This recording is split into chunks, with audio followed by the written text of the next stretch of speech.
Thank Ping and Bashak for inviting us. I am Han Zhang, Assistant Professor at the Broad College of Business, Michigan State University. Today, I present my joint work with Goker Aydin and Rod Parker on how companies conduct audit to detect and fix non-compliance in a decentralized supply network. Nowadays, there is no shortage of reports of social responsibility violations in the news. They occur in different parts of the world and cover diverse domains, from labor violations, environmental harm, to animal abuse. Our project focuses on process compliance violations. A buyer cannot detect a process violation by checking only the product, but need to inspect the site of production itself. Companies have taken proactive steps to audit suppliers to avoid the negative consequences of a violation that the media, regulator, or NGO uncovers. For example, Apple audits suppliers regularly and publishes an annual supplier responsibility progress report. In 2018, Apple detected debt-bonded labor in its supply chain, where an employer forces someone to work in exchange for the repayment of a debt or other obligation. The debt often arose from a fee for receiving the job in the first place. In each instance, Apple put the supplier on immediate probation, requiring it to undergo rectification, including financial remedies for every affected employee. Apple's audits also address the issue of conflict minerals, which are minerals mined to finance armed conflicts. Apple identified 10 smelters that were not compliant with its conflict-free certification requirement. Apple dropped these smelters from its supply chain. Note that these smelters are indirect suppliers who provide metal as a raw material to Apple's part suppliers. Let's look at an example of an arbitrary auditing process on an existing supply network. Let's say this is a buyer's current network. In each tier, the suppliers make a substitutable part, so this is not an assembly process. They compete against each other, reaching an equilibrium in the network. A supplier may be compliant or non-compliant with a probability. An audit reveals whether it is compliant. The buyer's profit depends on the shape of the network, the expenses of auditing, and any penalty from violation by non-compliant suppliers. We look at a dynamic auditing process. In each step, the buyer decides whether to continue auditing or to stop auditing and proceed to production. If the buyer continues to audit, it chooses which supplier to audit. If an audit reveals non-compliance, the buyer decides whether to rectify the supplier, bring it to compliance, or to drop the supplier from the network. For example, suppose here the buyer starts with auditing supplier A, which turns out to be compliant, so the buyer just leaves it alone. Next, the buyer proceeds to audit supplier 1, which turns out to be non-compliant. Here the buyer has two options, to rectify or drop the supplier. Let's say the buyer chooses to rectify supplier 1, bring it back to compliance. Next, say the buyer picks supplier 2, which turns out to be non-compliant as well. In this case, the buyer just decides to drop it, and it's gone. Next, the buyer picks supplier B in tier 1, which turns out to be non-compliant. Here, supplier 4 solely relies on supplier B to sell to the buyer, so supplier 4 is a dependent of supplier B. If the buyer drops supplier B, it will have to drop supplier 4 too. That is what happens. Now, let's say the buyer decides to stop and leave the network alone. Notice that supplier 3 remains unaudited. The buyer does not need to audit all suppliers. As you see, the auditing process may change the topology of the network as the buyer drops suppliers. Auditing more suppliers will avert penalty from violation, but auditing is costly. And if the audit uncovers non-compliance, the buyer then needs to incur a cost to rectify the supplier or drop the supplier. Dropping each supplier weakens competition, causing the buyer's input cost to rise. The buyer needs to find the optimal course of auditing. Specifically, which supplier to audit in an upper tier or a lower tier, more central or more peripheral? When is it optimal to drop a non-compliant supplier along with dependents? When is it optimal to rectify the supplier? When is it optimal to cease auditing and go to production with some unaudited supplier, like supplier 3 in the previous example? To see no evil, hear no evil. For the sake of time, I will skip the literature review. As you can see, it's an active area. If you overlook any paper, please let us know. We will be happy to include it. Now let's take a look at the model. The model has an auditing phase followed by a production phase. In the auditing phase, the buyer audits suppliers and rectifies or drops non-compliant suppliers, changing the network. At any point, the buyer may decide to stop. In the production phase, each firm chooses its supply quantities to reach an equilibrium. The equilibrium tells us the buyer's production profit. We also account for any penalty from violations in the production phase.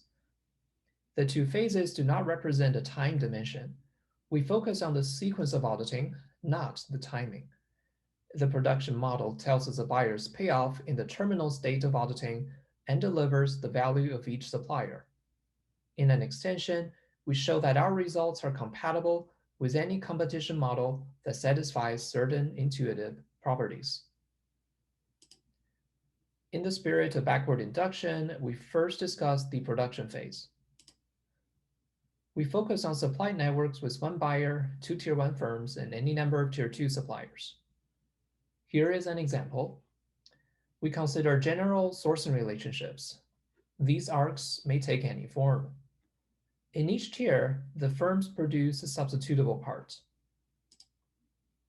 The buyer faces a linear downstream demand. There is a unit production cost homogeneous within each tier. Each firm chooses quantities to maximize profit. The network has three core node markets. Firms A and B choose their quantities to compete for the buyer's business. Suppliers 1, 2, and 3 competes for firm A's business. Suppliers 3 and 4 competes for firm B's business. The decision results in the production phase equilibrium and determines the profits of firms. Generally, the more suppliers competing, the lower the buyer's input cost and the higher its profit. We prove the existence of a unique equilibrium in the production phase given any network. While the more suppliers the buyer has, the higher its profit, not all suppliers contribute equally to the buyer's profit. Within Tier 2, we compare suppliers that are exclusive to a single Tier 1 firm and suppliers shared by both Tier 1 firms. We find that a shared supplier is more valuable to the buyer than an exclusive supplier on the less crowded side of the network, having fewer suppliers, which is then more valuable than an exclusive supplier on the more crowded side. A shared supplier competes for both A and B's business, infusing competition in both markets. The buyer values firm B's exclusive supplier more since it has fewer substitutes, each playing an important role upholding the competition. In this sense, the buyer prefers a more balanced supply network in which the number of suppliers on both sides are more similar. It makes the competition more even. Having fully solved the production phase, we use a production profit for the terminal value in the dynamic program of the auditing phase. Each state in the dynamic program captures the topology of the supply network and which supplier is unaudited and which is vetted. If a supplier is dropped, it is no longer part of the supply network. The admissible actions in each state include to cease auditing and proceed to production, to audit supplier I and drop it if it is non-compliant, and to audit supplier I and rectify it if it is non-compliant. We can track the state by the status of each supplier as auditing progresses. Here I show the same example we saw earlier to illustrate an arbitrary sequence of decisions. As auditing progresses, the status of some supplier may change from unaudited to vetted, like supplier A and supplier 1. Some others from unaudited to dropped, like supplier 2. Some even carrying dependent suppliers with them, like supplier B carrying supplier 4. At some point, the buyer decides to stop. The trade-off in the auditing phase are twofold. The first is between the violation penalty if the buyer leaves suppliers unaudited and the cost of auditing them. When a supplier fails an audit, the second trade-off is between dropping the supplier and its dependents, lowering the buyer's production profit, and rectifying the supplier. The first result in auditing is that under the optimal policy, the phase can be divided into two subphases. In the first subphase, the buyer audits and drops a number of suppliers and does nothing else. Neither the number, subset, nor sequence of suppliers audited is preordained. They are path-dependent. Once the buyer enters the second subphase, if the cost of auditing and rectifying the supplier is lower than the expected penalty, the buyer will simply audit and rectify all the remaining suppliers in any sequence. If otherwise, the buyer will skip any further audits and go straight to production. If the first subphase did not cover all suppliers and the second subphase goes straight to production, the buyer leaves some suppliers unaudited. See no evil, hear no evil.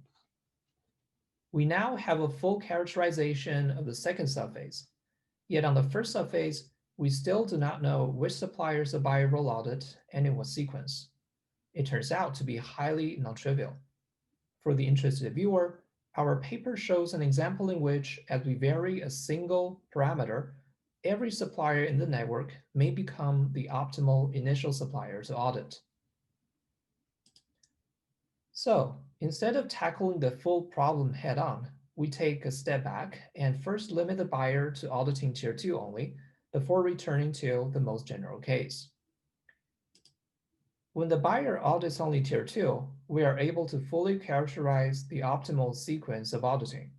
To explain it, we define the supplier whose removal has the least impact on the buyer's production profit, the least valuable unaudited supplier, or LVUS. Recall from the production phase that an LVUS should be an exclusive supplier on the more crowded side of the network. However, the identity of the LVUS will change as the topology of the network and the state of suppliers change as auditing progresses. With LVUS defined, we show that when the buyer audits only in Tier 2, in the audit and drop subphase, the buyer always audits an LVUS in each state. In the paper, we also identify a condition for when the buyer ceases the audit and drop subphase.